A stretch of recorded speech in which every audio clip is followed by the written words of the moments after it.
As organizações sociais, elas são responsáveis por garantir o desenvolvimento crítico, da massa crítica de uma sociedade. Não existe governo progressista suficiente sem sociedade civil organizada. Ela é fundamental para o fortalecimento da nossa democracia. Uma teia que move no dia a dia esses esforços todos. Soa muito moderno, às vezes a gente diz assim, as organizações não têm mais papel, são desnecessárias, se tornaram irrelevantes. Será? Né? Ou nós estamos falando de fato é que elas, para que continuem a ser relevantes, elas precisam sim se adequar a essa nova mobilidade que está se dando em todas as esferas. O Arredondar nasceu para estimular as pessoas a terem o hábito de doar. Então, a gente trabalha com arredondamento de centavos em compras, então as pessoas vão fazer uma compra em algum produto, ou numa loja física, ou agora em lojas virtuais, a gente está entrando no mundo online, e podem arredondar os centavos, essa pequena diferença é doada para organizações sociais. São 70 organizações apoiadas, 7 milhões de doadores, é uma rede, mais de 10 mil funcionários treinados pelo Arredondar atualmente, então estamos toda hora retreinando, atualizando, então é um trabalho que só vai funcionar se ele for feito em rede. Eu gosto de dizer isso, que o mais legal do nosso trabalho é essa conexão. É levar as equipes de venda para conhecer os projetos que eles estão apoiando. Porque uma vez que um vendedor perguntou para você se você quer arredondar, aquele resultado é dele. Ele está doando essa pergunta para gerar um impacto. Ele é um mega doador nosso. Então, por exemplo, a gente começou com 16 comunidades, trazendo o input técnico, se associando ao saber das comunidades, a partir dessa fusão de saberes, conhecimentos, gerar uma tecnologia social, uma solução que atendesse ali as necessidades mais prementes, que pudesse ser administrada, gestada por eles. E deu certo, deu certo. Deu certo, tem que cortar o cordão umbilical. Agora, já que deu certo lá, será que é possível replicar aquilo ali? Deles treinarem a comunidade vizinha, para a comunidade vizinha fazer o mesmo que deu certo na comunidade deles. Então, você começa um processo de multiplicação horizontal. Então, você coloca as comunidades parceiras, junto com o staff técnico parceiro, na construção de um movimento de multiplicação horizontal. Então, há um desafio de escala muito grande no trabalho de organizações da sociedade civil. Como fazer com que experiências ou ações, iniciativas que são pontuais, pela dimensão que as organizações têm, se projetem para o tamanho dos problemas que o Brasil enfrenta? Então, a tecnologia, instrumentos de comunicação, né, elas têm a capacidade de multiplicar o efeito de certas ações. Plataformas de crowdfunding já começaram a criar isso, né? Você pode até dizer assim, não, mas ainda os valores ainda não é tão significativo. Mas, tudo bem, né? Isso talvez leve tempo, mas eu acho que isso já houve uma revolução, né? É muito mais fácil você mobilizar recursos do que era antes, né? Eu considero esse campo na internet, essa nova forma de captar recursos, muito importante, mas ainda precisa popularizar. Da nossa parte, das organizações, a gente também precisa parar de desconfiar, no sentido, será que isso vai dar certo? Já que a gente vem de um modo de captar recurso, né? De um formato de escrever o projeto, de entrar no edital, de esperar o resultado. Pensar uma sociedade colaborativa não tem um modelo só de colaboração. Acho que a gente tem cada vez mais olhado para como é que a gente pode, juntos e juntas, encontrar objetivos comuns de trabalho. Não necessariamente a gente vai contribuir, vai construir processos que têm mesmos valores, mas o mesmo propósito final, e pensar como é que a gente vai fazer dos nossos lugares essa colaboração acontecer. Então a gente tem que trabalhar mais e mais como um grupo, de forma colaborativa, em rede, né? E as organizações da sociedade civil também vão se beneficiar se deixarem de individualmente trabalhar, de trabalharem mais juntas, juntando-se nas causas, juntando-se nos territórios, junto com os financiadores, para que a sociedade como um todo forme esse tecido vivo e consiga se desenvolver. E consiga vencer hoje essa atual descrença nas instituições. Olhar para a complexidade dessa rede e reconhecer ser que nunca mais teremos uma visão totalizante sobre ela, que seja capaz de dar conta dela como um todo. Mas ela precisa ter essa generosidade, as instituições precisam ter essa generosidade, a sociedade civil precisa ter essa generosidade de olhar para esse mundo complexo, multiconectado e procurar recortes que sejam capazes de produzir essa ponte, essa aproximação, esse vínculo que seja legítimo, reconhecido como todos e, evidentemente, com capacidade de vocalização, de intervenção, de diálogo, de sinergia. Isso é o maior desafio hoje.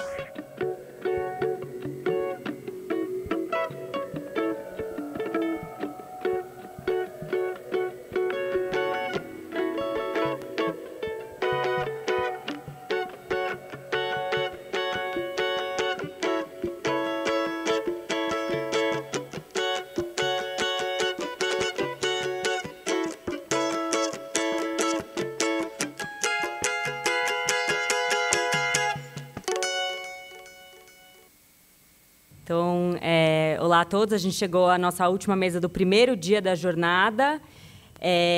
E antes de passar para a mesa e chamar a Aline Viotto, eu só quero contar para vocês que esses capítulos que vocês foram assistindo ao longo do dia, eles fazem parte de uma websérie sobre o projeto Sustentabilidade Econômica das Organizações da Sociedade Civil. São 8 capítulos que estão no nosso canal do YouTube, né, o canal do YouTube do GIF. Para quem não conhece, tem mais de 100 vídeos, então eu recomendo. E, além disso, o projeto tem também uma newsletter que sai a cada 15 dias, tem o site, que é gif.org.br/OSC. Então, quem quiser seguir acompanhando o projeto, eu recomendo que entre em algum desses canais. A mesa de agora se chama Investimento Social, Filantropia e Sociedade Civil, Desafios e Perspectivas para o Brasil. E eu vou chamar a Aline Viotto, que é a coordenadora da área de advocacy do GIF e coordenadora do projeto Sustentabilidade Econômica das Organizações da Sociedade Civil.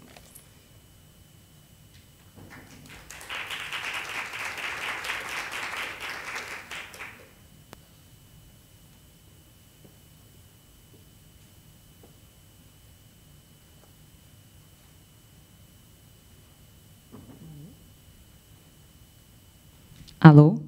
Nossa. Bom, eu vou primeiro convidar já à mesa aqui os nossos próximos palestrantes.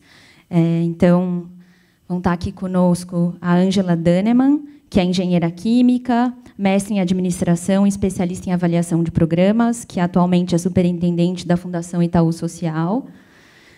O Marcos Faustini, que é diretor de teatro, cineasta, escritor e criador da Agência de Redes para a Juventude, um programa que capacita jovens de comunidades do Rio de Janeiro para produzir seus próprios projetos de cultura, empreendedorismo e transformação social. E, por último, a Selma Moreira,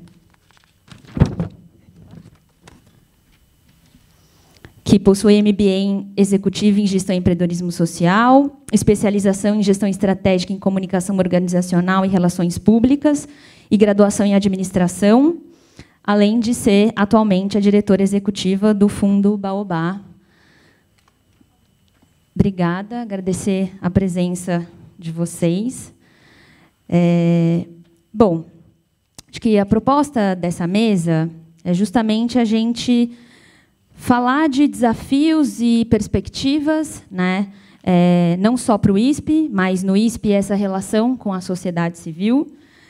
Mas esse não é assim, claro que isso já apareceu aqui em outras falas, né? Nas outras mesas que nos antecederam. Como a gente tem um diagnóstico aí compartilhado desde o nosso congresso, estamos falando de né, a gente teve 30 anos aí de avanço democrático, de uma trilha democrática, que ainda que com seus percalços a gente avançou muito, né, a sociedade civil se estruturou, se tornou mais forte, né, mais plural nesses últimos anos, e agora a gente está aí adentrando num novo ciclo que colocam novos desafios, né, para as organizações, e que, enfim, como foi falado aqui brevemente, está fazendo uma retomada muito sucinta de pontos que apareceram, que acho que são interessantes que vão aparecer aqui nas falas dessa mesa. Um deles é como que a gente pode tornar essa nova sociedade civil plural, garantir a participação dos diferentes atores. As organizações da sociedade civil são muito heterogêneas, né? Sim, também estamos falando de, além de heterogêneas, há muita diferença de capacidade de mobilização delas, né? E tem que se reconhecer isso. Mas como é que a gente pode avançar para garantir que todas caminhem juntas e, também, como foi dito, ninguém fique para trás, né? Ninguém deixe ninguém para trás. Bom, então, acho que essas são algumas das provocações, além da nossa discussão de como elas podem se financiar, como elas têm legitimidade, né, com a sociedade, como elas criam vínculos de legitimidade com a sociedade civil, e isso reflete na capacidade de mobilização de recursos na própria sociedade. Então, acho que são temas que vieram e que, de alguma forma, aqui vão aparecer nas próximas falas. Vou também já adiantar aqui, acho que a gente pode, última mesa, podemos subverter um pouco aqui a ordem. Então, vou passar para a Ângela, mas também, a partir do momento que a Ângela fala, se vocês tiverem algum comentário, alguma questão, sintam-se à vontade para já falar. A gente pode fazer, acho que, uma dinâmica mais solta, já que estamos aqui no fim do dia. Isso nos permite. Espero que ninguém depois aqui brigue comigo. Bom, Ângela, obrigada e vou te passar a palavra.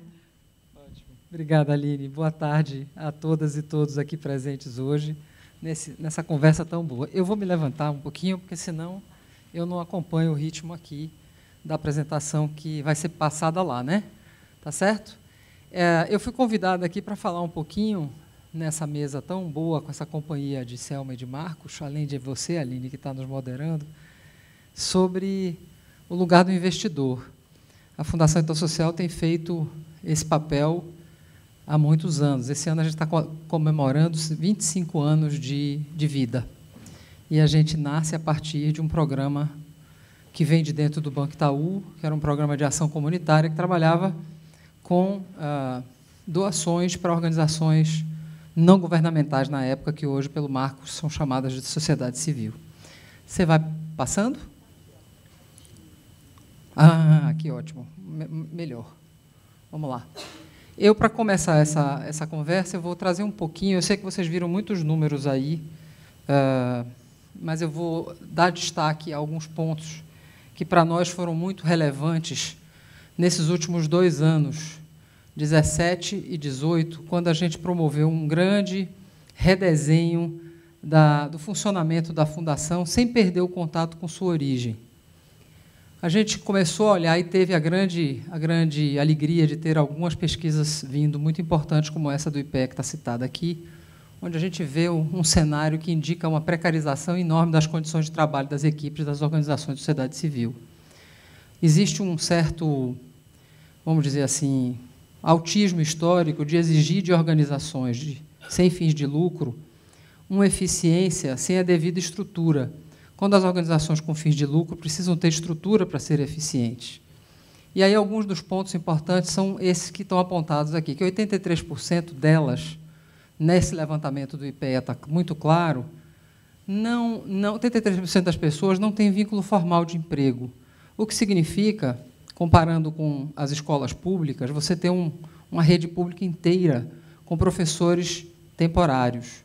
Não há perenidade, não há garantia, não há segurança. Então, você não sabe se no dia seguinte você vai estar trabalhando naquela mesma coisa, a pessoa. Por lado da organização, como você dá continuidade a um projeto, como você melhora ele, como você monitora, se você não tem equipes que estão preparadas. Como você forma essa equipe para 5 minutos depois você ter que demiti-la. É esse o aspecto que a gente traz aqui nos vínculos informais. Por outro lado, tem a questão da formação. 66% das 3 milhões de pessoas com atividade remunerada nessas organizações não tinham nível superior completo. Além das questões que a gente conhece de analfabetismo funcional no Brasil, que eu não vou trazer aqui isso agora, porque isso está permeando todas as nossas empresas e sociedades. Há uma maior dificuldade de estabelecer parceria entre as organizações de sociedade civil e investidores, porque elas reportam na pesquisa entraves para responder aos mecanismos de gestão exigidos pelos investidores, e, ao mesmo tempo, que apontam dificuldade para as empresas compreendam o cenário multifacetado em que estão inseridas. Com isso aqui, para ficar essa frase é muito bonita, mas ela está se referindo a uma coisa chamada custo de transação. O quanto custa para a organização da sociedade civil se inscrever nos editais, participar de processos seletivos, quantos documentos são exigidos, quantas certificações são exigidas, quanto que eu preciso fazer para chegar lá. Às vezes, essa organização tem uma pessoa fixa que cuida de tudo isso. Então, esse custo de transação, nós precisamos pensar nele, esses são os desafios. Em terceiro lugar, o não reconhecimento das necessidades institucionais. Eu comecei minha fala falando isso. É tão importante investir na estrutura quanto é importante investir num projeto. Nós levamos os últimos 30 anos investindo apenas em projetos e não reconhecendo a necessidade de formação de pessoas, tecnologia, tão necessária hoje, planejamento estratégico, sempre necessário. Não há dinheiro para isso. Sem falar em espaço, telefone, água, luz, funcionamento básico. Então, esses são os pontos que nos levaram, não apenas pela pesquisa do IPEA, mas também pela experiência das equipes da Fundação e dos inúmeros parceiros que a gente tem, porque a Fundação Itaú Social ela não trabalha, nunca trabalhou sozinha. Nós temos uma equipe hoje de 47 pessoas, mas temos 66 parceiros em modelos diferentes. Um que é esse que eu vou comentar aqui, que é o da nossa área de fortalecimento das organizações da sociedade civil. E o outro, que é a área de formação de profissionais de educação, nós não fazemos nada sem estar sempre associados a uma organização da sociedade civil. Às vezes, numa função de fomento, que é essa área aqui, e, às vezes, numa função que é muito mal vista pela sociedade civil, de prestação de serviço, mas isso é uma forma legítima de captar recursos, desde que estejamos contratando um serviço que é a origem desta organização, não pervertendo ela para fazer uma outra coisa que ela não sabe fazer. E aí, por que a gente vai investir nisso? Por que a gente passa a fazer um olhar de investimento com um formato diferente nesses 2 anos? Porque elas são agentes estratégicos na composição e no controle das políticas sociais no país. Elas desenvolvem e elas controlam o que está acontecendo. Os desafios desses lugares todos no Brasil que a gente tem, desafios hoje que mais fortemente estão focalizados, tanto na mídia quanto na ideia das pessoas na área de segurança e na área de saúde, que a gente vê mais manchetes a esse respeito, mas eu tenho um viés inconsciente e consciente da educação. Eu acredito que a educação é solução para tudo. Se a gente melhora a educação, dá qualidade de educação para todos com equidade, a gente diminui muito o potencial de insegurança e de baixa saúde e de tudo mais. A educação é o direito considerado como habilitador dos demais. E eu continuo pisando nesta pedra para ver se ela verte água. Então, as organizações de base comunitária têm como vocação o tratamento democrático das questões. É com democracia que a gente desenvolve a sociedade. E precisa se fortalecer essas organizações que conseguem realizar o que elas realizam hoje com a eficiência que ainda não conseguem medir, e a gente pode ajudá-las a medir, fazer compreender e ter sentido no que se refere em monitoramento e avaliação, que é um campo ainda muito discutido e pouco conhecido no Brasil, para que a gente possa ver essa eficiência, de fato, se tornando uma eficácia e uma efetividade. Tá? Nossa atuação, para ser breve, porque eu tenho 15 minutos aqui, eu quero mostrar um vídeo para vocês ainda da realidade do concreto. Ela hoje está organizada dessa maneira. Essa seta amarela linda e grande significa que em tudo a gente faz monitoramento e avaliação, mas não de uma forma vertical. Quando a gente fala de parceria na Fundação Itaú Social hoje em dia, todas as parcerias são dialogadas. Não existe uma parceria onde eu digo, você tem que fazer dessa maneira, independente de como você queira fazer. A gente senta e discute um projeto juntos. O que é chamado parceiro tem uma característica ou de co-investimento, ou de cogestão, ou de coautoria. Se não é um desses três, não é parceiro, é prestador de serviço ou é fornecedor. Então, é essa que é o conceito de parceria da gente. Então, a gente trabalha nesta nossa linha de atuação, que é de fortalecimento das organizações da sociedade civil, com um eixo grande de fortalecimento mesmo, dividido de um lado em projetos, do outro lado em instituição, ou seja, um investimento na organização, não num projeto específico dela. No lado do investimento em projetos, são os nossos programas que estão aqui, Prêmio Itaú Unicef, que essa semana nós tivemos a cerimônia de premiação, o edital do FIA, que é o edital que recebe projetos de Conselhos Municipais de Direitos das Crianças e Adolescentes, um programa chamado Comunidade Presente, que é uma aliança entre voluntariado e apoio à infraestrutura de organizações, e, por fim, uma identificação ativa de projetos que nós recebemos alguns projetos que são estratégicos e fazemos parceria para aprender com eles e fazer juntos coisas. O Prêmio Itaú Unicef, hoje, ele recebe projetos somente de organizações da sociedade civil ou de parcerias entre escolas e organizações da sociedade civil no conceito da educação integral no território. Esse eixo do meio aqui é uma novidade. A partir de 2017, a gente abriu o primeiro ciclo de investimento na missão das organizações. A gente convidou 44 organizações para conversar. Nós cometemos o grande erro de não explicar o que se tratava e ninguém entendeu, porque investimento na missão e na organização é uma coisa que não se faz no Brasil, está começando a se fazer agora. E aí é a nossa culpa de não ter explicado direito. O segundo ciclo começa esse ano, agora em 2019, e a gente já vai convidar para conversar, antes de mandar uma carta de convite sem explicar. Então, nosso programa, que chama-se Missão em Foco, entrou com 16 organizações no final de 2017. Ele é um investimento com foco na missão da organização, ou seja, a organização geralmente são organizações voltadas para a educação, que essa é a nossa linha de educação, não é meio ambiente, não é saúde. São um ciclo de investimento financeiro de 4 anos, com recursos flexíveis. Eu não digo o que é que tem que ser investido. A organização traz para mim uma proposta, a gente conversa e discute, baseada em alguns eixos de aprimoramento de gestão operacional, aprimoramento da parte técnica, identificação das relações com a comunidade e sucessão. A gente trabalha com esses recursos fazendo assessoria técnica a partir de um plano de desenvolvimento institucional que é construído em conjunto e é monitorado em conjunto. Já essas 16 organizações estão fazendo já esse trabalho desde o final de 2017. A gente vai mostrar um filme já para vocês verem delas falando, não precisa eu falar. E essa é a novidade. Nós estamos abrindo agora um segundo ciclo e vamos continuar.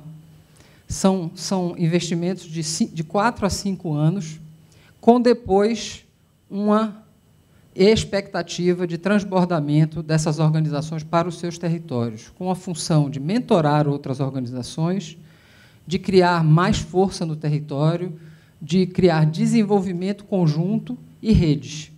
Portanto, cada uma delas vai se tornar um polo no seu território, estimulando a criação de um ecossistema ali.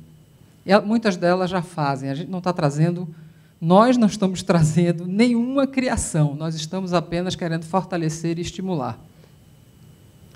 Tudo isso é baseado nesses 2 ODS que estão no nosso modelo de avaliação de impacto.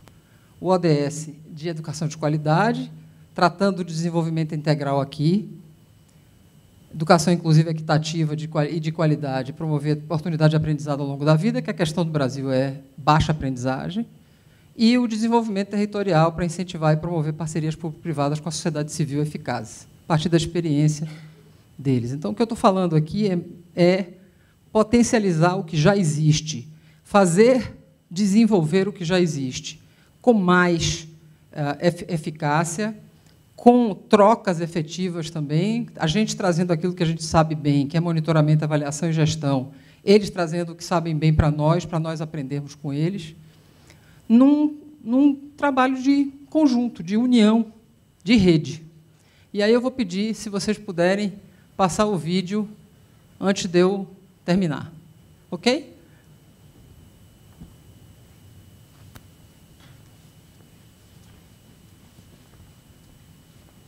Nós podemos construir aí com os financiadores uma forma de gestão mais saudável, uma forma de gestão que seja sustentável. Pensar o investimento estratégico no Brasil é algo assim fundamental para, de fato, a gente conseguir enfrentar os desafios sociais que o Brasil tem.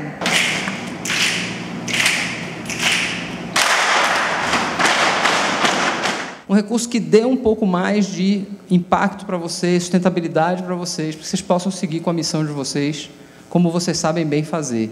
E naquilo que vocês sentem que precisam de ajuda, porque tem alguma deficiência, já identificaram que tem um desafio que não conseguem vencer, a gente ser o parceiro para ajudar nisso. Legitimidade e relevância no território é um pouquinho do que a gente falou, né, do porquê fomentar, e nós queremos trabalhar com quem tem legitimidade no território.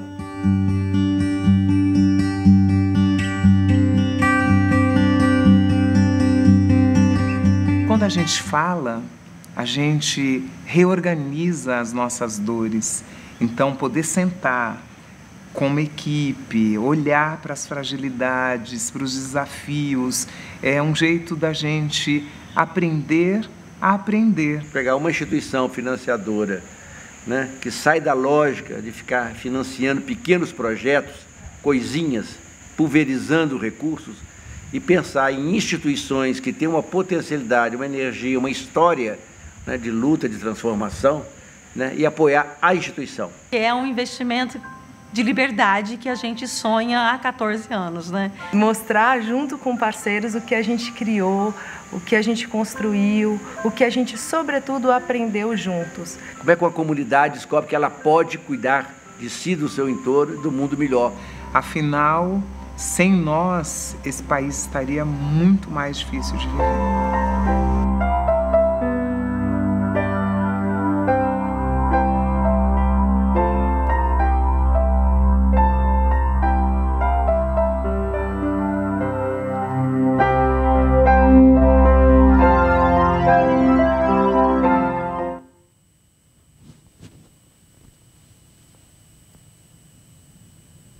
Muito obrigada.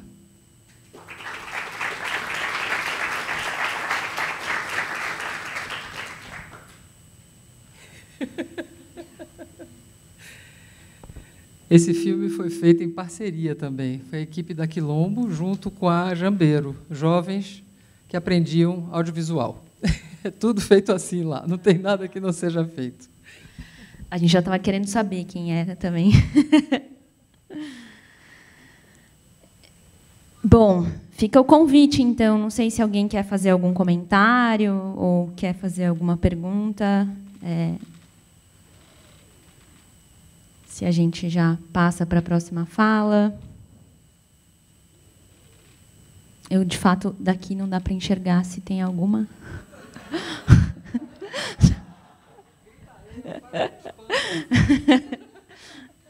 Estava muito escuro.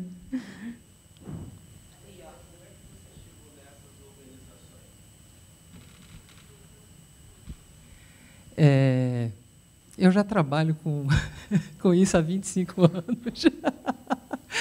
E aí eu fui recuperar minhas bases. Eu fui atrás do pessoal. Foi por aí que a gente começou com as 44 organizações. A gente está ampliando, está fazendo isso em ondas. E todas elas têm um ponto em comum aí. A gente tem na Fundação Itaú Social 9.600 organizações no portfólio interno nosso, com dados, com informações que já passaram por algum processo da Fundação, ou de trabalho conjunto, ou de premiação, ou de doação. Então, esses bancos de dados também, isso foi um trabalho interno nosso, a gente foi aprimorando. Hoje a gente tem uma base única com informações bem ricas de organizações, são 9.600.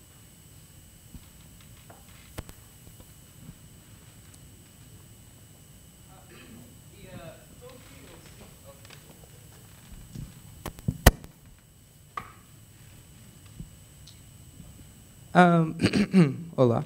Estou curioso. Como a crise do Brasil afetou a fundação? Você acha que agora está melhorando para vocês? Pode explicar um pouco? Posso, sim. A fundação tem um privilégio. É uma fundação ligada a um banco. Então, é preciso dizer que esse privilégio ele vem de uma decisão muito importante, que é de investidores, sejam eles de que natureza for, empresa ou empresa financeira, que é o nosso caso, decidir aportar um valor grande para um fundo patrimonial. Então, nós não dependemos da organização mãe, ou seja, o banco não me aporta todos os anos, mesmo sendo um banco. No ano de 2000, houve a criação de um fundo patrimonial que dá perenidade e um orçamento que é regular e que não me causa problemas desde então. Eu estou na Fundação há pouco tempo, mas isso dá uma segurança e uma tranquilidade para os programas que não sofrem com as crises econômicas. É o fundo patrimonial que é o segredo, não é simplesmente o banco, porque a maior parte das pessoas não faz ideia de que é um fundo patrimonial e sim acha que é um aporte anual. Não é o caso. A gente tem que administrar o fundo, que é difícil para quem está à frente, mas é muito fácil porque existe o fundo e o fundo supre as necessidades orçamentárias. A crise brasileira fez com que a gente conseguisse enxergar isto que eu mostrei aqui, que é mudar de rumo, fazer, ao invés de apoiar só projetos, passar a apoiar as organizações, partindo do princípio que nós podemos fazer isso. Essa foi uma escolha da organização e da governança como um todo.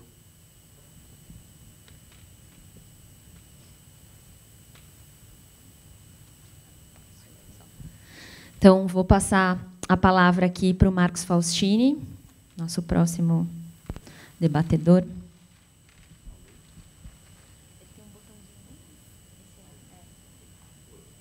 Oi. Bom, boa tarde a todos e todas e todos. E agradecer pelo convite, parabenizar o GIF pela iniciativa. E vamos falar de crise. Como oportunidade e também como o desafio de quem vem desse campo, né? A organização que eu faço parte, ela existe formalmente desde 2004. Desde 2004 nós somos hoje nós somos uma OCIP, nós somos uma ONG. Desde 2004, isso são 14 anos, estamos indo para o 15º ano. 15º ano tentando resistir ao fracasso, inventando formas de não fracassar. Antes disso, a gente era um coletivo trabalhando dentro do território que a gente foi criado. Nós somos, na nossa origem, 5 pessoas de origem popular, criados em comunidades do Rio e Minas Gerais, mas que todos cresceram na juventude no Rio de Janeiro. Eu cresci no Cesarão, em Santa Cruz, uma comunidade na parte mais longe da cidade, onde as pessoas das favelas eram removidas para morar lá, a 2 horas do centro da cidade. E nós éramos um coletivo de artistas, fazendo peça de teatro. Quem começa a fazer teatro em comunidade dá logo oficina, né? Porque não tem teatro, você faz o ensaio na praça, tem logo moleque olhando, e você já começa a aprender uma tecnologia social, porque você nem aprendeu direito de teatro, você já está ensinando. Por isso que na periferia tem muita oficina, que o espaço não é de ateliê, é uma poética diferente, é uma poética de praça. Então, não é só a necessidade que faz as pessoas que vêm de periferia quererem criar projetos de transformações sociais. Tem uma poética socioespacial que cria essa potência, que gera essa possibilidade. Em 2004, a gente resolve criar uma organização, porque a gente percebe que o nosso trabalho era extremamente amador e com uma vontade enorme de fazer uma interferência maior dentro do território que a gente vivia. Começam os nossos fracassos, os nossos desafios, né? Porque nós éramos 5 artistas, as organizações sociais cabem aos artistas não um espaço de coordenação, mas de dar oficina. Tu quer botar uma oficina ali, tu chama um artista, ele dá oficina. Geralmente, a tradição das organizações brasileiras, elas são geridas por cientistas sociais, assistentes sociais, os artistas não estão nesse escopo, e a gente era uma organização, no início, já só de pessoas formadas em arte como gestores. Isso trouxe uma possibilidade também de pensar metodologias diferentes. Nesses 14 anos, nós criamos metodologias. Foi o nosso foco principal. e metodologias focadas em juventude. Pela desigualdade, pelo desafio que é a juventude. Alô? Pelo desafio das juventudes nas cidades, juventude urbana, e também por conta do jovem que a gente foi, né, de ter tido uma dificuldade enorme de conseguir fazer uma trajetória de mobilidade social, objetiva e subjetiva. A cidade era tão importante para a nossa trajetória quanto a escola. Para o jovem pobre, a cidade é tão importante quanto um processo de escolarização, porque a escola é longe, o acesso a tudo é difícil, ele precisa da cidade para a sua mobilidade social, para o lazer, para expandir seus repertórios, suas redes. Então, a gente cria uma metodologia baseada em ação no território, processo criativo artístico e desbravamento da cidade. Esse foi o nosso primeiro fracasso, ninguém entendia nada. Nem os fundos, nem os cadernos de cultura. Para os cadernos de cultura a gente fazia ação social, para o pessoal de ação social a gente era artístico demais.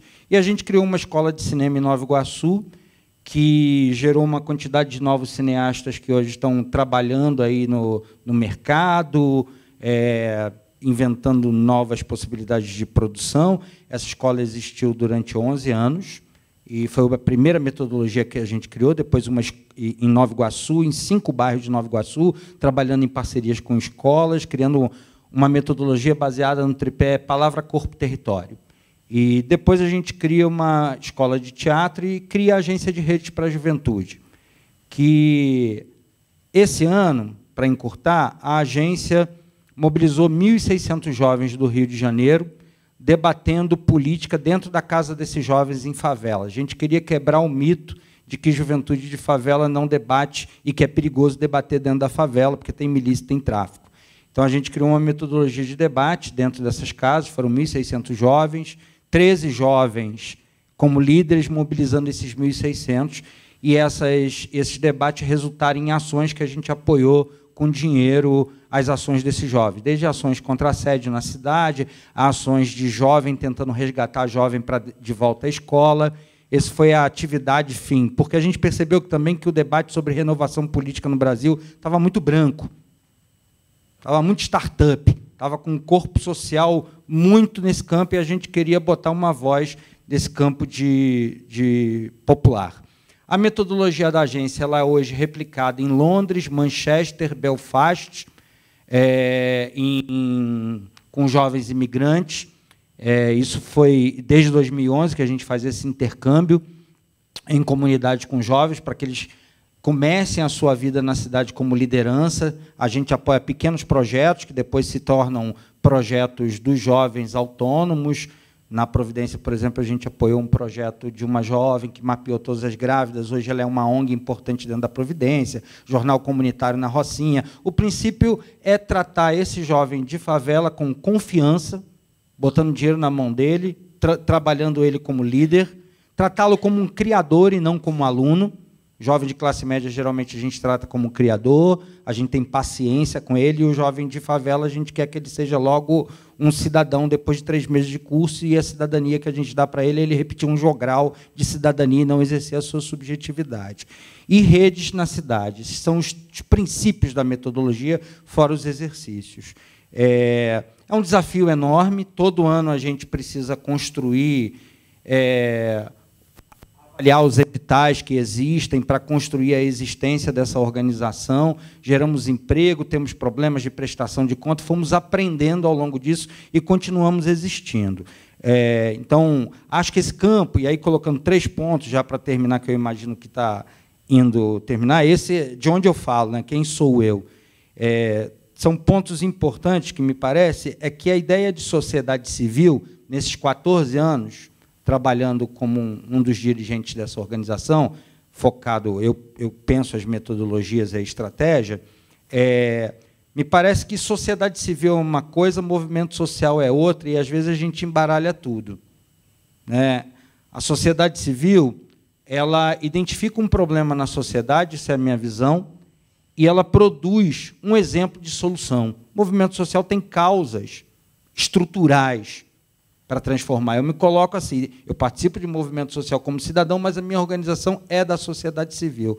Um dos problemas que eu acho que a gente vive de desafios para o próximo momento é que o escopo, a sociedade civil não pode ser só pensada como programática, né, de levantar bandeiras de rupturas, de transformação. Ela também diz muito sobre a sociedade civil, né, o corpo de pessoas que estão envolvidos nela e o território que ela atua. Você pode ter uma agenda disruptiva com a sociedade, mas se você tem uma base social que sustenta a sua organização, que é apenas de um extrato social de elite, a sua organização não está exatamente cumprindo um campo de transformação, porque a transformação também acontece pela inclusão dos atores que você coloca no cenário público. Então, me parece que nos últimos 4 anos de crise política no Brasil, a gente ficou um pouco confundido, como sociedade civil, por um único campo da sociedade. Nós precisamos ampliar o escopo, nós precisamos de aliança com os evangélicos, que são ótimos parceiros de território. Né, a gente marca com universitários, universidade, eles chegam 2 horas atrasados, o evangélico já está lá batendo na porta com a gente. Eles são ótimos parceiros. A gente precisa fazer uma aliança nesse campo, né, porque nós temos uma metodologia comunitária e me parece que tem muito dinheiro investido na mediação, no advocacy de mediação e baixa intensidade de recurso nos territórios. Eu acho que a gente precisa aí de um advocacy de território, e não só de causas generalistas, universalistas das condições do milênio. O território precisa voltar a ser uma causa. Esse é um desafio. Se a gente não aumentar o corpo de pessoas que acreditam na sociedade civil no Brasil, nós vamos estar destinados a ser chamados de criminosos e tudo que a gente já está acompanhando. Então, me parece que tem uma tarefa de aumentar a quantidade de envolvimento de pessoas nas causas da sociedade civil, que, para mim, se dá com metodologias de mobilização territorial. Isso é um ponto central. E sobre juventude também, eu acho que essa é um desafio para o meu campo, terminando, essa divisão, a gente trabalha com juventude de 15 a 29 anos, é muito ampla. Né? A nossa organização agora está fazendo um recorte para jovens de 14 a 18 anos, para aprofundar o conhecimento. De alguma maneira, tudo é muito amplo no campo das tarefas da sociedade civil. Quando você foca mais, você pode desenvolver melhor. Então, nós estamos aprendendo e vamos focar mais em jovens de 14 a 18 anos, que são os que mais morrem, os que mais abandonam a escola, e a gente tem baixa intensidade de formulação para trabalho com essas pessoas. É isso, obrigado pela oportunidade.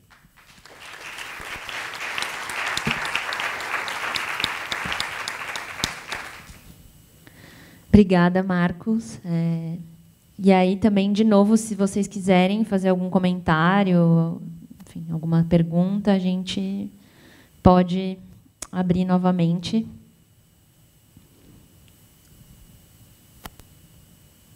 Alguma questão? Não sei se tem. Tá. Aqui. Oi, sou o André. A minha pergunta é, Marcos, você mencionou agora isso que você chamou de mediação, né, entre o que seria um advocacy de causas políticas e a dimensão territorial. Qual é a mediação necessária? Né? Entendi que você está apontando um desequilíbrio, né? Que existe talvez um foco excessivo nessa dimensão mais estrutural e talvez pouca atenção na base. Qual que é a mediação ideal e como ela deveria ser feita? Você também? Quer fazer todas e responde uma vez só? Sim. Você comentou de um projeto em que vocês financiavam ações na comunidade. Eu queria que você contasse um pouco mais como que vocês levantavam recursos para financiar essas ações. Um minuto? Não mais? Então, eu não vou dizer um valor, né? Mas eu acho que as políticas públicas que existiram nos últimos tempos foram também marcadas por essa visão de advocacy nessa base. Estou colocando em cima, mas não é necessariamente em cima para criar imagem. Tá? Por exemplo, o jovem de Santa Cruz é totalmente diferente do jovem da Rocinha. O jovem de Santa Cruz ele tem problema de mobilidade, de transporte. Quando você faz uma política para jovens de periferia, você pensa no território, a chance da política dar errado é grande. Aliás, deu errado. Então, só a luta de causa universalista, ela é importante para mobilizar e chamar, ela é importante no diagnóstico, mas talvez no prognóstico a gente precise agir via territorialmente. Qual é a minha intuição para isso? É a intuição, hipótese quase de bar, tá? Não é tese. É que, de alguma maneira, a gente tem baixa intensidade de formulação sobre território, porque os atores que estão na formulação não são de território. São atores de institucionalidade, né? E os atores que vêm de origem, de território, de atuação comunitária, você não precisa crescer em favela, não é isso que eu estou dizendo. Mas, se você tem uma inteligência produzida no território, você aprende a atuar em redes, aprende a construir e a investir nisso. Por exemplo, a grande questão da metodologia da agência é que a gente bate de porta em porta atrás dos jovens, na parte mais pobre da favela, por exemplo. Não adianta ir trabalhar só na favela. Na Rocinha tem gente rica. Se você for pensar no que é a divisão de classe C, classe média, né?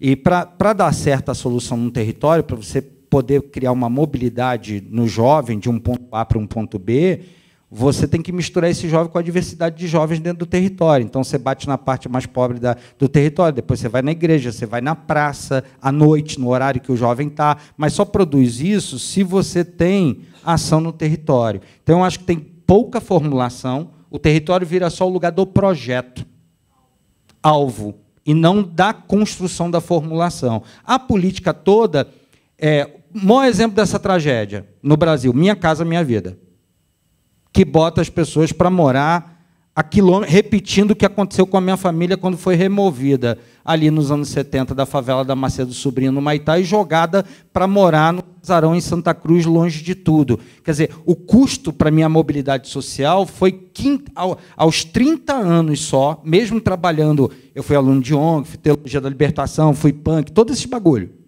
Mas só comecei a ser respeitado depois dos 30 anos. Quer dizer, tempo para pobre é decisivo. Eu não posso demorar 15 anos para produzir um pouco de mobilidade social para alguém.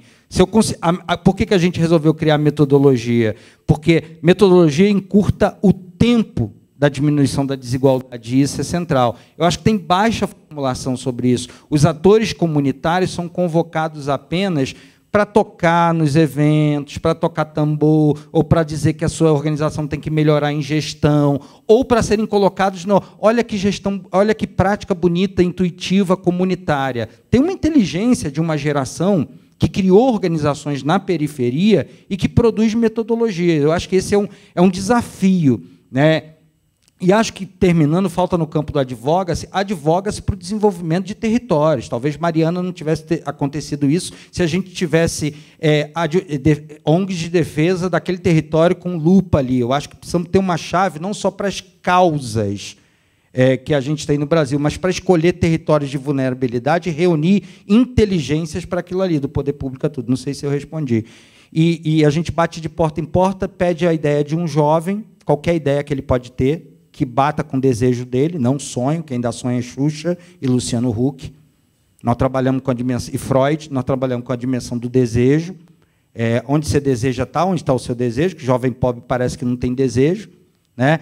E a gente ajuda ele para o que se oferece, parece que não, venha se formar nisso. Então, a gente escuta o desejo dele e ajuda a construir uma trajetória para colocar esse desejo em prática. Nossa estratégia de fundo vai desde empresas a pessoas físicas, então já teve apoio de Petrobras, Fundação Ford, governo local, pessoas, Sebrae. A gente vai construindo aí esses desafios dos editais também para aproximar. É um desafio, porque é um trabalho que não existe assim espelho no poder público para que a gente possa ir atrás disso, né? Nós somos financiados, infelizmente, por projeto. A nossa organização se mobiliza por projeto. Obrigado. Obrigada. Bom, vou passar a palavra agora para a Selma, então. Obrigada. Bom, boa tarde a todos. Primeiro, queria agradecer o convite para fazer parte dessa mesa, que está uma lindeza, né? Assim, tá fácil conversar aqui, porque é um assunto muito gostoso, né, de contar o trabalho que a gente está fazendo e como, de fato, as organizações aqui envolvidas e o campo pode promover uma mudança e contribuir para a promoção, na verdade, dessa mudança no campo social. Meu nome é Selma Moreira, eu sou do Fundo Baobá e gostaria de contar também um pouco o que é o Fundo Baobá, para me contextualizar nesse meio ambiente, né? O Fundo Baobá é uma organização para a promoção da equidade racial no Brasil. Já existe há 6 anos, vamos completar 7, e na perspectiva de trabalhar através do financiamento de organizações que estão na ponta para a promoção da mudança. E a gente, no nosso momento de constituição, a gente foi constituído a partir de um mecanismo um pouco inovador para a maior parte das organizações brasileiras, que segue a Constituição do Itaú Social. A gente foi pensado e planejado para formar um fundo patrimonial que pudesse nos permitir sustentabilidade na nossa operação e na nossa ação programática no campo. O desafio desse nosso processo, em particular, é que, diferente de algumas organizações que já é criada com um volume substancial para esse fundo patrimonial, o nosso fundo ele cresce à medida que a gente tem captação. Então, a gente tem um financiador internacional que faz uma contrapartida para todos os valores que a gente capta. E aí o recurso desse financiador internacional ele vira o nosso fundo patrimonial. Então, ele está sendo alimentado aos pouquinhos. E o nosso desejo é que ele cresça de modo que a gente tenha mais segurança institucional a fim de executar a nossa missão. Hoje, o Baobá está com um histórico, nesses 7 anos de trabalho, de ser uma organização que consegue circular no que são os prazeres e as dores de fazer a captação no Brasil, de buscar recurso para desenvolver o campo, para desenvolver um trabalho que não é trivial numa sociedade onde não se discute com facilidade relações raciais. A gente muito facilmente encontra interlocutores, tomadores de decisão que nega a existência de uma sociedade racista, né? A gente está numa sociedade no qual 54% da população brasileira é formado por pessoas negras e, nesse grupo populacional, existem indicadores de absurdas mazelas. Então, a gente tem aí, nesse 54%, 10% da população mais pobre. Nesse grupo, 70% são pessoas negras. Nos homicídios que acontecem no nosso país, 70% são homicídios de negros. Então, a gente observa no campo que o racismo ele estrutura as nossas relações, né? Ele é estrutural e estruturante, porque faz com que pessoas que fazem parte desses grupos continuem em ciclos com pouca mobilidade social. Né? É um desafio romper essa bolha. E, nesse sentido, que a gente vem como instituição para buscar alternativas que auxiliem a furar a bolha, fazer com que cada vez mais as pessoas tenham mais mobilidade social dentro desse grupo. E o nosso papel, nesse sentido, é, através da nossa ação, conseguir desenvolver ações majoritariamente de formulação de editais para financiar o campo, para fazer com que as organizações que estão na ponta, as organizações que conhecem e têm a capacidade de resposta num curto espaço de tempo, que entende o que vai ajudar naquela solução, a receber os recursos, a se desenvolver do ponto de vista de desenvolvimento institucional, fortalecer as suas capacidades para fazer um trabalho e se permitir, ou talvez estar melhor preparada para acessar novos recursos a partir desse processo. Então, a gente não se configura como um mero financiador e repassador de recurso, e sim como um potencializador daquelas organizações para auxiliá-las no desenvolvimento das suas atividades. E nesse mesmo contexto que a gente vê o Baobá, existe um grupo de fundos que hoje trabalham nessa perspectiva de conectar com a ponta. E quando eu penso, né, nosso próximo momento, a gente está falando de um Brasil onde há um conjunto de incertezas, a gente não tem... Bom, tem ameaças, né? Isso não é incerteza, isso é fato.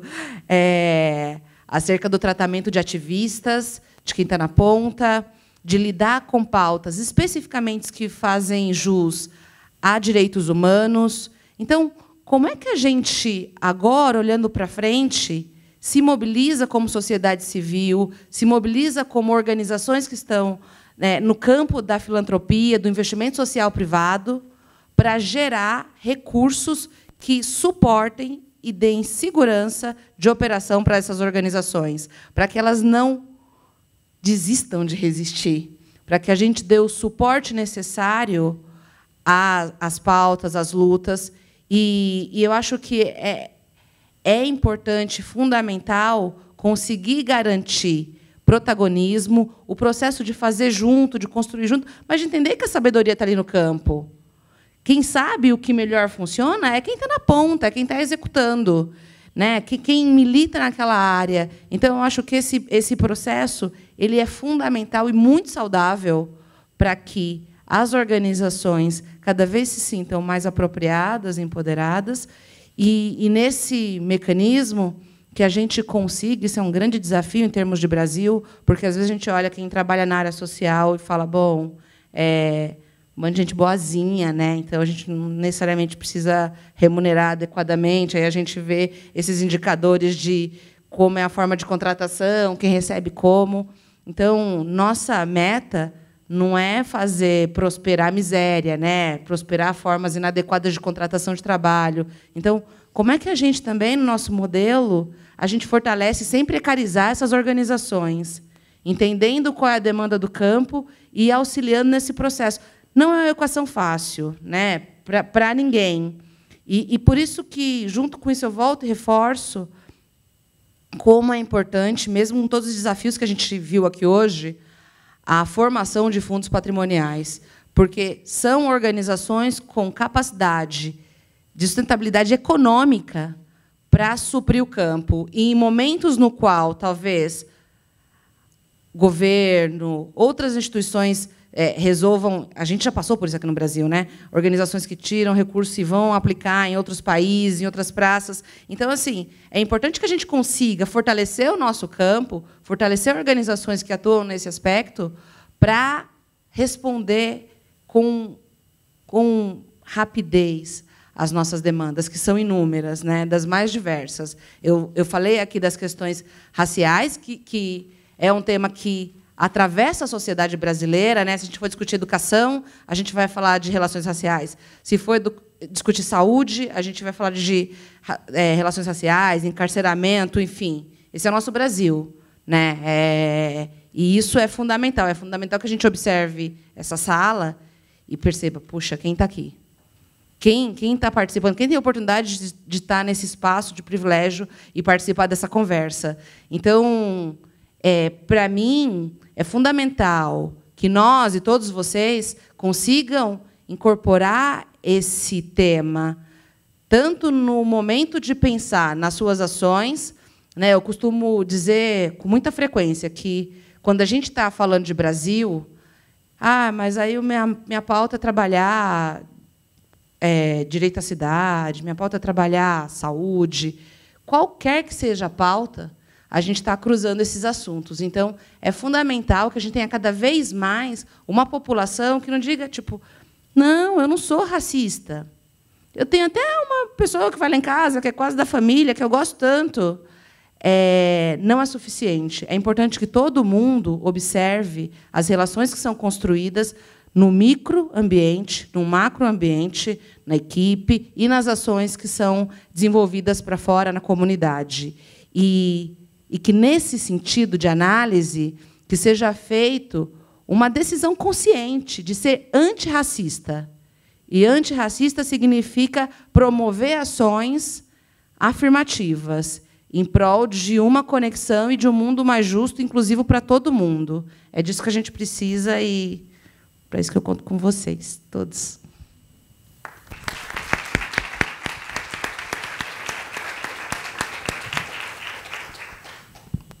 Obrigada, Selma.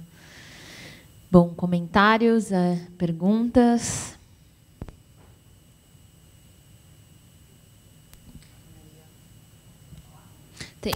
Acho que ela vai ali, pode ser? Depois aqui? Oi, boa tarde. Eu trabalho no mercado... Né, eu sempre trabalhei, né, no corporativo e em tesouraria, né, em mercado financeiro, e sempre estruturando projetos, mas sempre para a indústria, enfim, né, para a empresa. E aí o que acontece? Vocês falando de fundos, né, de investimento, e falando até das contrapartidas, porque qualquer fundo ou qualquer empréstimo sempre tem essa contrapartida.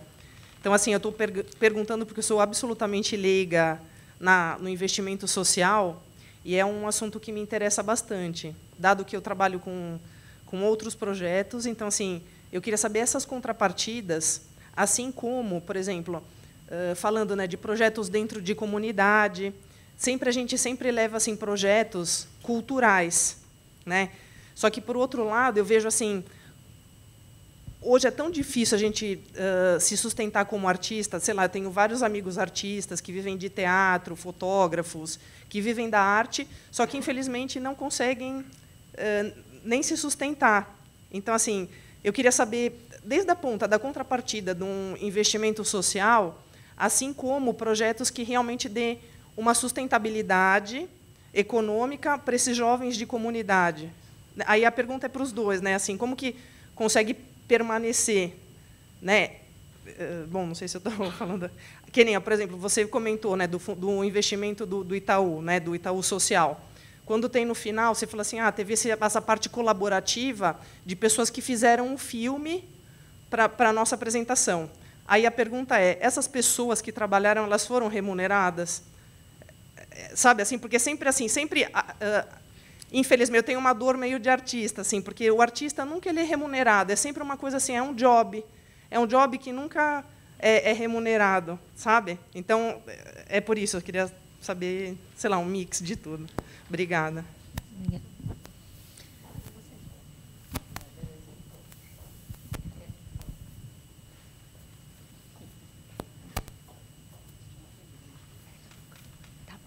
Boa tarde, pessoal. Meu nome é Patrícia, sou do Instituto Liga Social, em Curitiba. Minha pergunta é para a Selma. Como que vocês estão fazendo para selecionar as organizações que recebem os recursos e se vocês dão total autonomia para elas, cria algum tema específico, como que você está fazendo esse processo?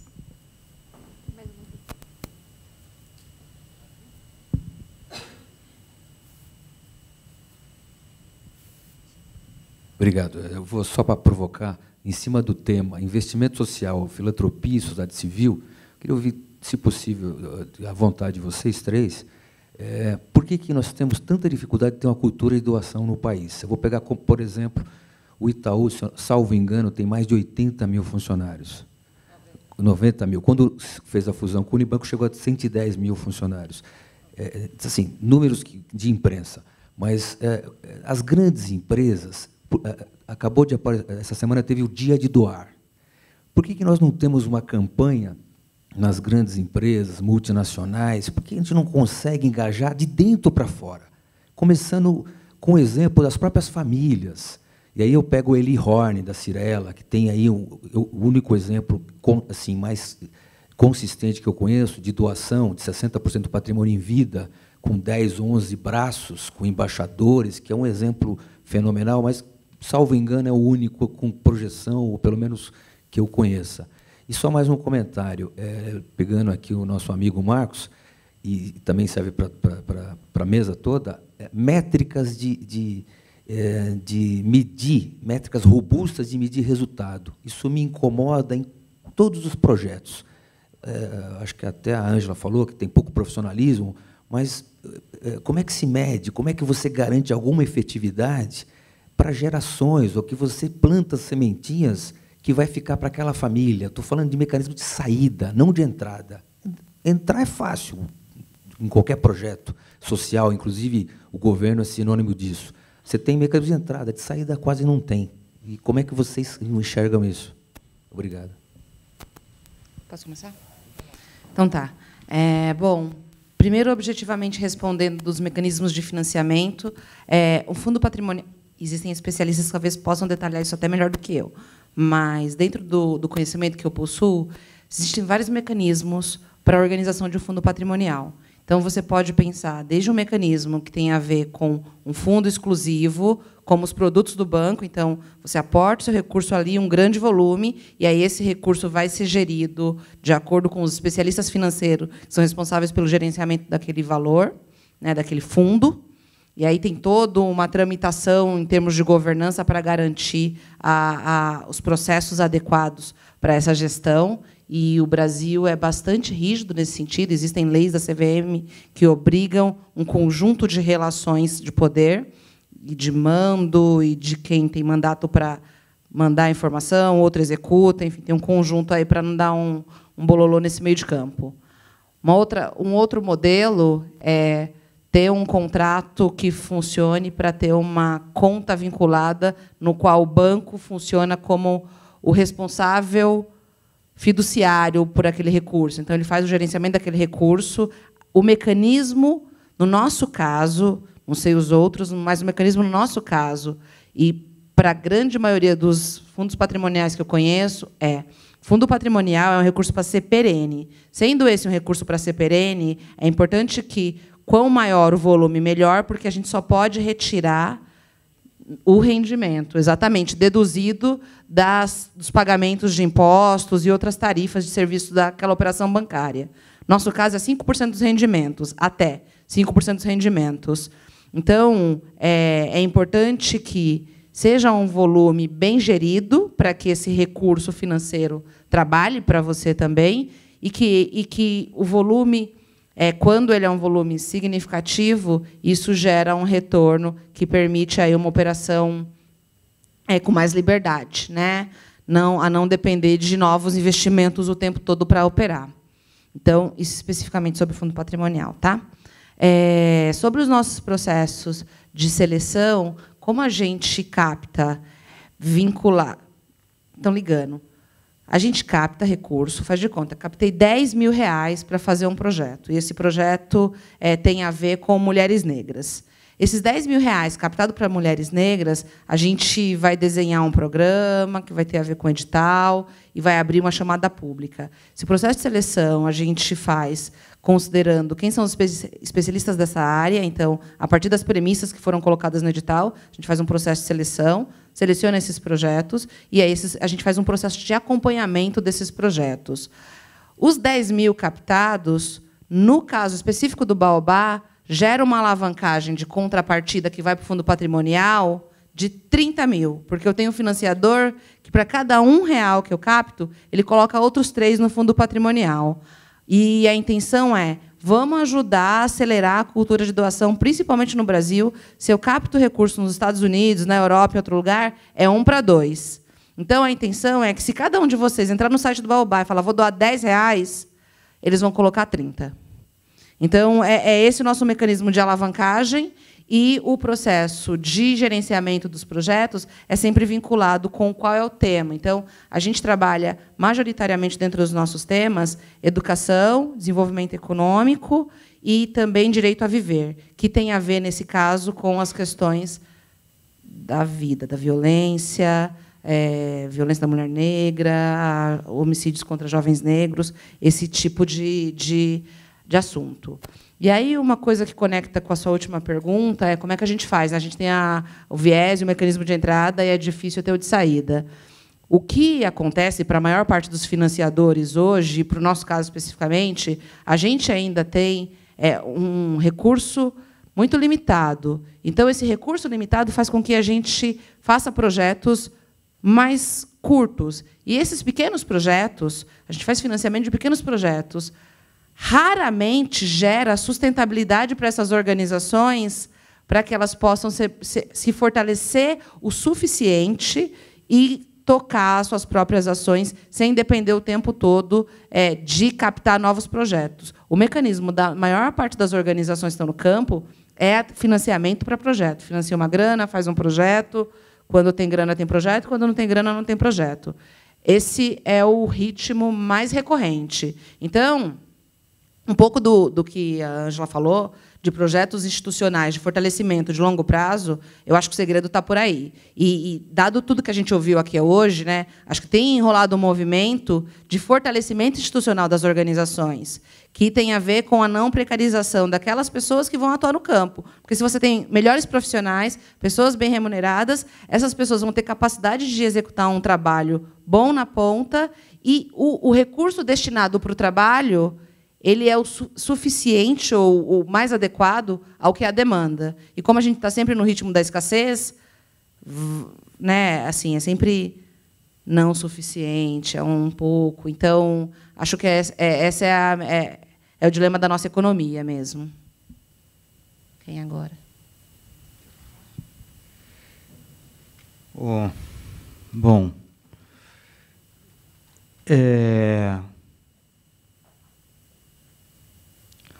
estou pensando bem nas próximas, estou medindo muito bem as minhas próximas palavras. Elas são desafiadoras.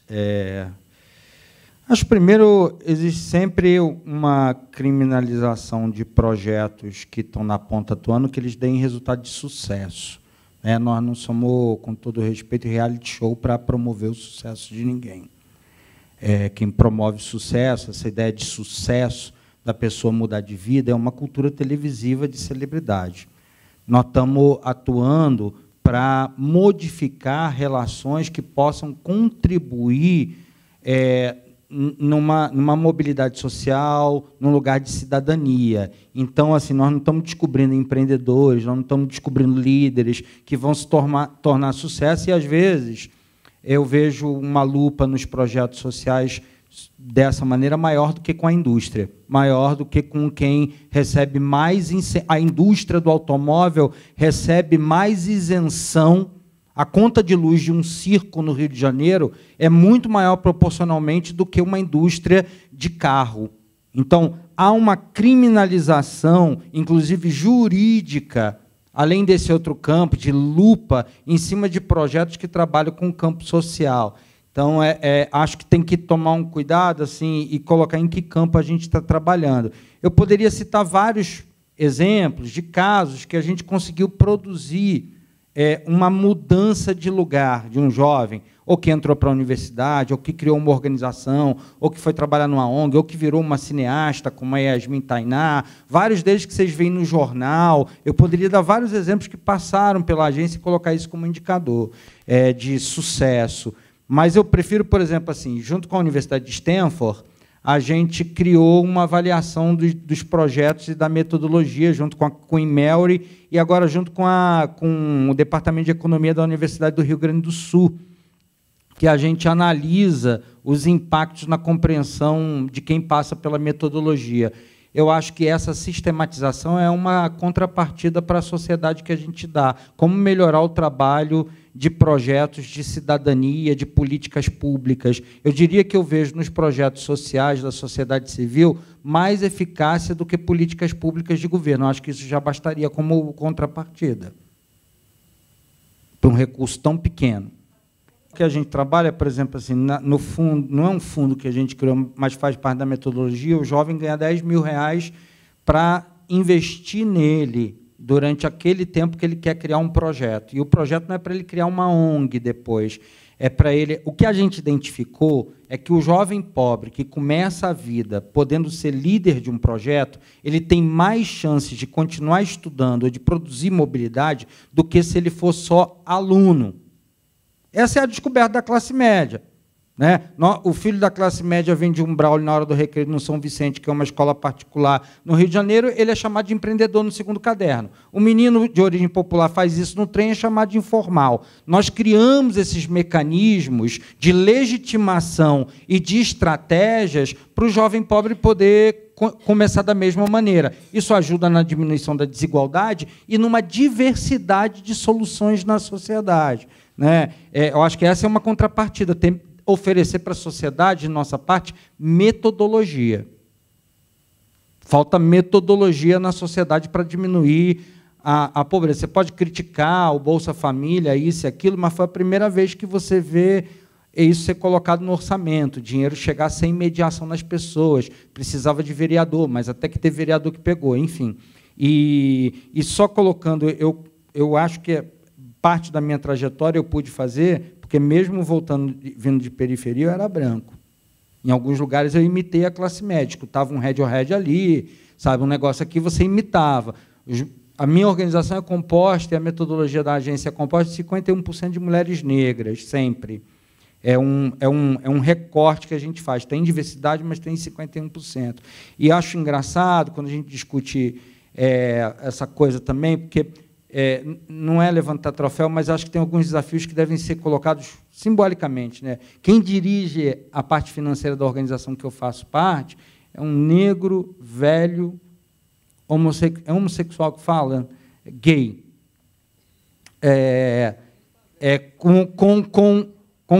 Com 56 anos, um cara que vem de periferia, ele toma conta do dinheiro. Acho que a sociedade civil tem que dar esses sinais, porque às vezes a gente também inclui em lugares assim, mas quem toma conta do dinheiro, eu acho que os desafios também são esses. Acho que isso também é uma contrapartida, é uma porta de saída, né? Eu acho que a sociedade civil está dando exemplos de portas de saída. Eu quero me permitir um pouco discordar, porque eu acho que a gente vem mostrando portas de saída o tempo todo há muitos anos. O que não é continuidade e aproveitamento dessa inteligência da sociedade civil para fazer melhores políticas públicas. Às vezes é pregar no deserto. Vamos lá, ver se eu consigo me lembrar das coisas que foram perguntadas e aí eu vou tentar responder. Contrapartida. Existe uma grande discussão hoje do que é contrapartida na área social, né? Depois do advento do que é chamado negócio de impacto, fica se perguntando o que é que significa isso. E negócio é uma coisa que foi criada para ter lucro. A contrapartida de um negócio, do investimento dele, é ter lucro.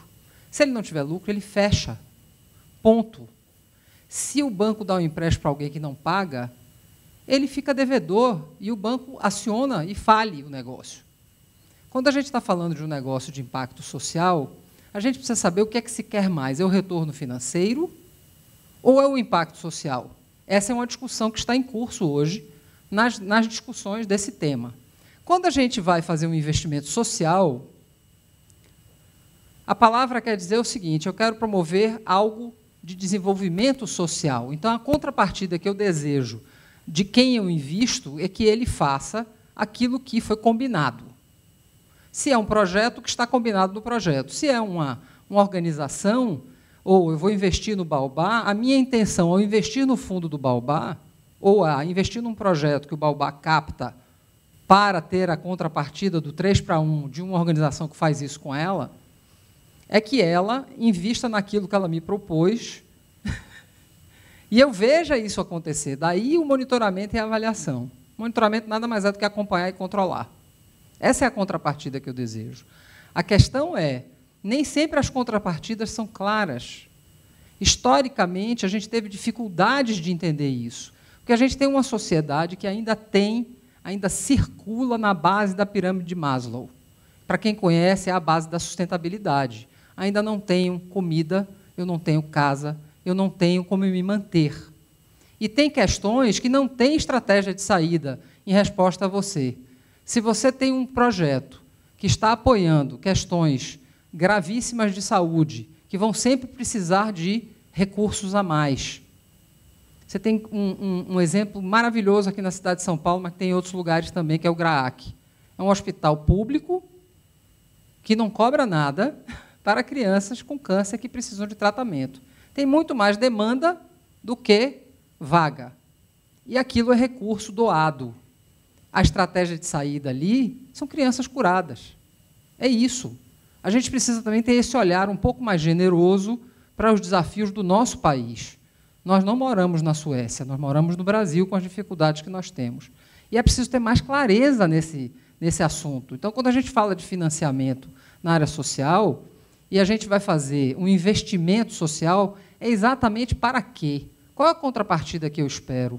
Então, quando eu falei de parcerias aqui, que eu disse que parceiros eram co-investidores ou coautores, ou cogestores, é porque a contrapartida está neste termo.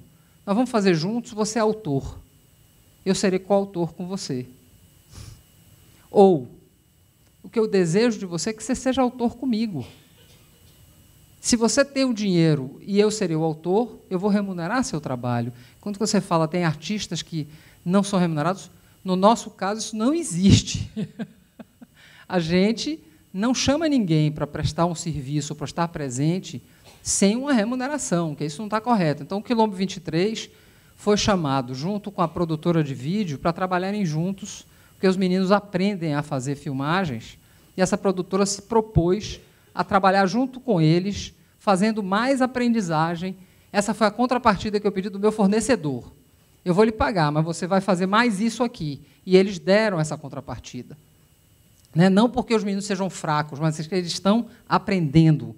E aí a produtora veio o depoimento de que aprendi com eles. Porque existe o desafio, como o Marcos colocou, não só territorializado, mas situacional. Dentro da Rocinha, ou dentro da... Nós temos um projeto grande em Várzea Grande, que é um município ao lado de Cuiabá, no Mato Grosso. São redes de organizações de sociedade civil. Cada uma tem uma dificuldade. E a maior dificuldade no território, de forma mais ampla, é que as crianças e os adolescentes eles são fatiados. A educação olha para eles de um jeito, a saúde olha de outro, a ciência social olha de outro. Não existe um olhar centrado em quem interessa. Quem interessa é a criança. Então, eu não posso fazer essa segmentação, e o Brasil faz essa segmentação. E nós, investidores, também tivemos o hábito de fazer. E o governo também faz. Então, é preciso que a gente vá mudando esse paradigma, que ainda está nessa situação, e busque estratégias de saída, sem dúvida. A gente precisa olhar, quando eu falei aqui do programa do Missão e Foco, ele tem um ciclo maior, justamente para pensar essa estratégia de saída. E a gente pressupõe que a estratégia de saída seja dessa organização que vai, ao longo do tempo, recebendo um financiamento, conseguindo obter recursos de outra maneira, virar um mentor no território, desenvolver. Essa é a pressuposição no modelo novo que não estava contemplado antes. A gente precisa, na sociedade, buscar mais alianças, menos bolhas, como o Selma falou, menos polaridade. A polaridade está muito forte hoje. Vimos agora nessa campanha que famílias inteiras se dividiram por apoios a correntes diferentes. Eu sou aquela utópica que quer a união. A gente não precisa parar de discutir, a gente só precisa ter respeito e educação. Educação, educação. O convite aqui é: vamos co-investir, não necessariamente recurso financeiro, recursos, pessoas, móveis, utensílios, tempo, para que o Brasil consiga não ser mais país de futuro, ser país de presente. Tem muita gente fazendo isso, muita gente, é que a gente não vê. Quando você fala da cultura de doação, eu estou de acordo, o país ainda precisa crescer muito nisso, mas para virar um país doador, é preciso ser um país que economicamente fique estável por muito mais tempo, que as pessoas tenham emprego, que as pessoas possam se sentir seguras. Eu não posso olhar para a elite de 1%, que você está me dizendo, o seu Eli Horn, que está fazendo um papel magnífico, sem dúvida, mas muitas outras famílias fazem isso sem dizer que fazem. Nem sempre é necessário pegar o megafone e dizer, eu vou fazer. Eu estou falando de um lugar onde eu sou uma das fundações onde houve um aporte de fundo patrimonial. Tem mais duas, que é o Instituto Unibanco e o Itaú Cultural. Fora as famílias que são acionistas, que são conhecidas pela mídia, quase todas elas têm ações sociais de investimento social privado. E não são só elas, não, tem muitas outras. Eu já venho trabalhando há alguns anos com famílias que fazem ações importantes, preocupadas com o social no Brasil. Só que o social no Brasil é tão grande, tão diverso, que se a gente não se juntar para fazer, a gente não vai conseguir mexer nenhuma folhinha do gramado. Não sei se faltou alguma coisa. Bom, eu acho que eu vou caminhar aqui para o nosso encerramento. Não sei se alguém tem mais alguma Zé, queria convidar você aqui para subir ao palco, pedir para vocês segurarem, vou pedir uma salva de palmas no final, mas só pedir para o Zé... Não, por favor, fiquem aqui. Não, fiquem aqui. Você que sabe. Não, acho que é aqui que eu tenho a honra de dialogar com eles. E, de fato, só fazer aqui o encerramento do dia, renovando o agradecimento a todo mundo que pôde estar aqui hoje. Falei de honra, e é isso mesmo, né? Honra e prazer de dialogar na sequência dessa mesa, de todo mundo que falou aqui. E conectando com amanhã, conectando com a partida, né? Falei muito aqui de jornada em curso, de obra em progresso, né? De ciclos. A gente já abriu o ano falando disso, né? De um ciclo de 30 anos, de um momento em que o país está desafiado a encontrar caminhos para levar adiante tudo isso que falamos aqui, na chave da democracia, na chave da cidadania, dos direitos, das oportunidades, na chave do desenvolvimento sustentável. E eu acho que esse é um momento, como estamos desafiados a isso, primeiro, muito de nos reunirmos, de fazermos, de compartilharmos esse balanço, nos vários espaços de quem compartilha essa construção, esse horizonte. Aí eu diria, Ângela, arriscaria dizer que, eu falei mais cedo de olhar para o mapa do IDH do Brasil desde 80, 90, 2000, 2010, algumas folhinhas do gramado, né, foi possível mover. E é bom lembrar isso, porque é bom lembrar que da soma de esforços, da soma de ações e tudo, produz-se caminhos, né? É bom ter o sentido da corrida de bastão, o sentido de tudo que foi possível caminhar ao longo desse percurso. Eu acho que a gente está no momento muito de nos reunir para fazer esse balanço juntos, para atualizar esse balanço juntos, tanto na chave de lembrar o que foi possível avançar como algo que nos nutre para seguir em frente, quanto na chave de manhã apareceu mais, de também fazer o balanço daquilo que se esgotou, dos modos de fazer, dos modos de comunicar, dos modos de construir, no que é que estamos desafiados a aprimorar e também a renovar, e também a dialogar com momentos, com desafios, com contextos que são novos. Então, acho que a gente está, num momento em que espaços como esse, e vários outros que compartilhar isso, de fazer juntos esse balanço, esse construir, esse renovar do sentido dessa condição conjunta. Saio daqui com a alegria, o gosto de um dia de fazer isso, né? Temos rede, temos atores, temos pluralidade, temos uma série de esforços se acumulando. E dois, né, com o que é o objetivo decidido do dia de amanhã, fazer um exercício de compartilhamento de acúmulos ao longo desse ano. O mundo que a gente viu aqui hoje, né, traz isso, né? Atores que estão trabalhando nisso em dimensões diversas, que vão do ambiente regulatório, a modos de mobilização, a modos de atuação prática no dia a dia, né, para enxergarmos esses acúmulos e enxergarmos pauta que possa nos orientar para seguir adiante. Então, quero crer que também a gente teve aqui na soma do dia, tudo foi gravado, registrado, a gente vai compartilhar também, né, um belo panorama do que está na nossa agenda, completando o ano. E aí, com esse espírito, renovar o convite para estarmos aqui amanhã. Hoje a gente falou muito de nós, e o desafio da sociedade civil, o desafio do aprofundamento democrático nessa chave. Amanhã falaremos muito de nós e os desafios da agenda pública do país, né, nos vários temas de desenvolvimento social, de desenvolvimento econômico, ambiental, tendo os ODS como que são uma moldura, um marco fundamental para organizar esses valores, essa pauta e esse horizonte no nosso marco contemporâneo. Então, renovar o convite para amanhã e, de novo, agradecer aqui, não só todo mundo que esteve aqui, mas os parceiros, em todas essas condições ao longo do ano. Esse eu não vou conseguir nomear porque são incontáveis, mas especificamente aqui na jornada, no contexto do projeto, outra vez a Fundação Getúlio Vargas, o IPEA, a União Europeia, que nos apoia, e várias outras iniciativas, né, na agenda da sociedade civil no país em curso, a todos os outros que apoiam, e ao PNUD, a Plataforma de Filantropia e ODS, a Fundação Banco do Brasil, a Cinemateca, todos que estão juntos também nessa construção com a tônica no dia de amanhã. Então, obrigado de novo. Seguimos na jornada, né? Eu acho que eu não vou cansar de evocar o termo e o sentido dele para nós. E amanhã estamos aqui ao longo do dia outra vez, agora olhando para o nosso desafio em tudo que é da agenda pública e seguir movendo não só folhinhas, mas árvores, florestas. Falamos muito de ecossistema, então o ecossistema público desse país, dessa sociedade para frente. Obrigado, gente.